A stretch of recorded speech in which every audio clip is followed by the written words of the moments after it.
Hay una corriente de opinión que dice que, por ejemplo, el tema de la pasión de Cristo, que ya se conoce, ya se sabe, ¿para qué?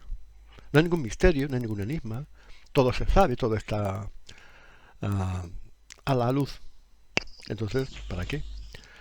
Bueno, yo he escrito un libro sobre la pasión de Jesús, Crucifixio, una investigación sobre los enigmas de la pasión de Cristo.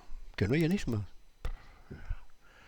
pues muchísimos más de lo que nos pensamos. La gente piensa que lo sabe todo, que está todo claro. Bueno, el relato de la pasión está ahí, pero es muy breve. Ocupa una parte pequeña de los evangelios. No hay detalle, entonces deja interrogantes abiertos, zonas que son un poco oscuras y cosas que no están claras. Y si a eso se le añade toda la morralla de los racionalistas de la Ilustración para acá, que han vertido porquerías sobre los evangelios, diciendo que son mitos, fantasías, eso no ocurrió, eso es... entonces, pues fábulas, entonces ya la confusión es total y absoluta. Bueno, pues para los que piensen que no hay que hacer nada sobre la pasión, que ya se lo saben, que esto ya todo está dicho, que para qué perder el tiempo con esto, y pasa igual que en un apocalipsis y con todo, aquí no hay nada que hacer. Voy a hacer ahora un breve repaso de lo que yo creo que son los enigmas. Y bueno, estoy seguro de que no vais a saber la respuesta de ninguno, de casi ninguno. Entonces hay que investigar, la verdad os hará libre. Vamos con ello, vamos con los enigmas.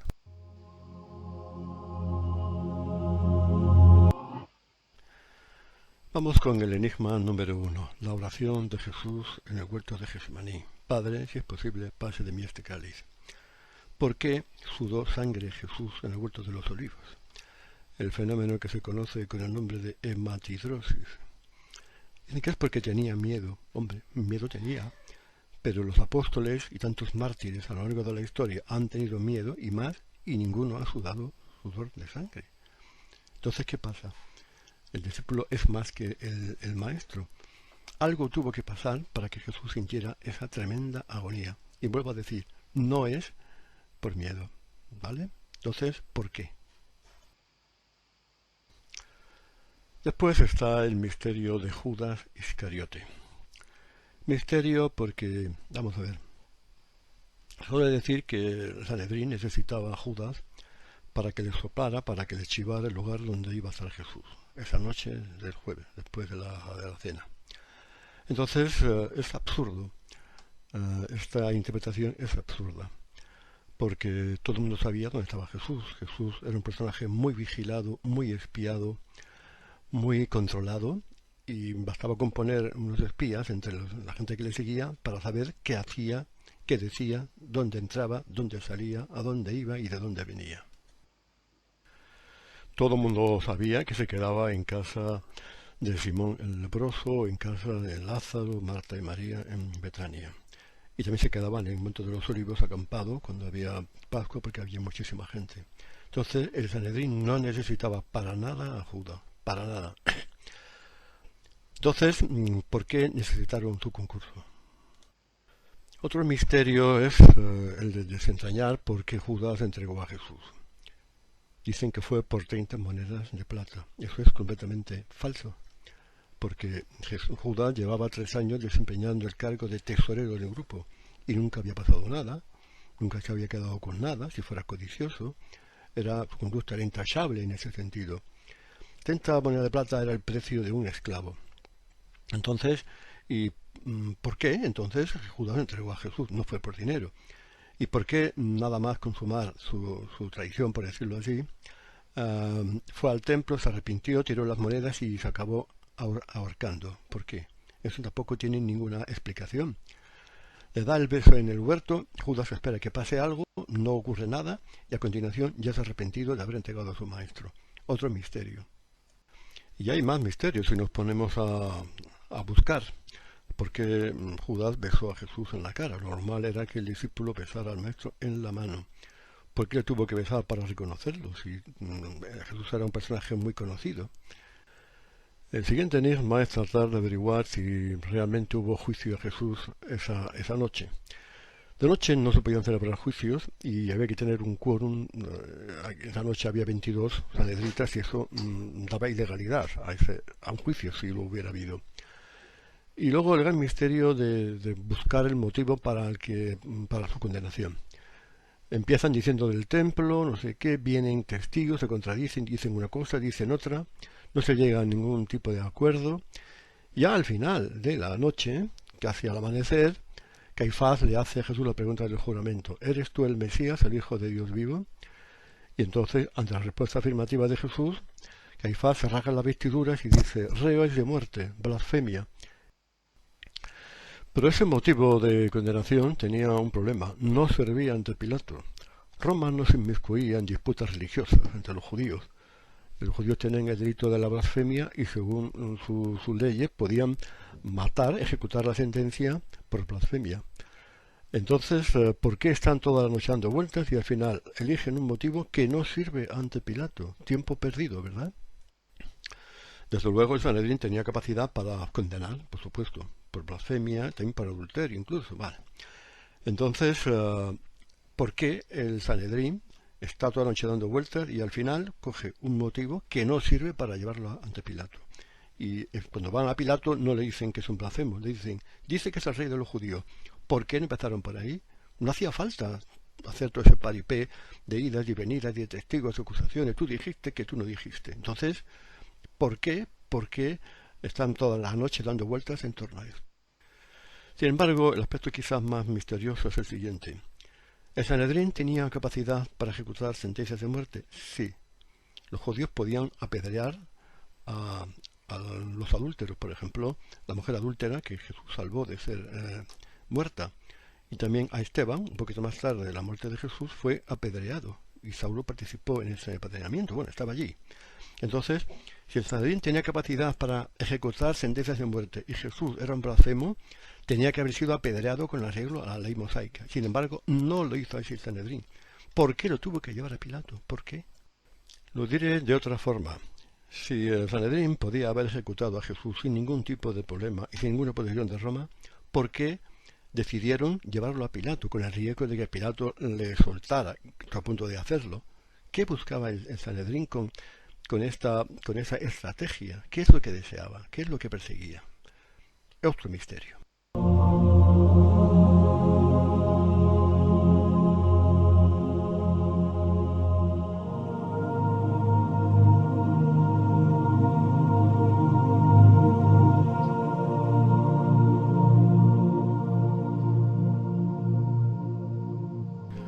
Jesús es llevado ante Pilato bajo la acusación de proclamarse rey de los judíos, delito de lesa majestad.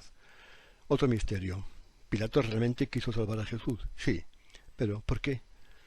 Pilato era un gobernador muy cruel, salvaje, por decirlo así, que no dudaba en masacrar al pueblo judío con impuestos, metiendo águilas en el templo, cogiendo el lleno del templo para hacer un acueducto. ¿Qué fue lo que motivó a Pilato a intentar hacer tantos esfuerzos para salvar la vida de Jesús? ¿Tuvo que ver en esto algo Claudia Prócula, su mujer? ¿Quién era Claudia Prócula? ¿Es fiable esa figura histórica? Es otro de los misterios que presentan la pasión. Barrabás. ¿Es una figura histórica? Pues aparece en el Evangelio y sí, posiblemente sí. Pero ¿por qué estaba condenado Barrabás realmente? ¿Era real la costumbre que había en Palestina de liberar a un preso por la Pascua? Esta costumbre no estaba recogida dentro de las costumbres de la jurisdicción romana, dentro de los juicios romanos. ¿Por qué Pilato quiso liberar a Jesús enfrentándole a Barrabás? Durante el juicio en el pretorio, la multitud gritaba: «Crucifícalo, crucifícalo». Unos días antes la habían aclamado cuando Jesús entró al lomo de un asno en Jerusalén. ¿Por qué el pueblo cambió tan rápidamente de opinión? ¿Qué fue lo que sucedió?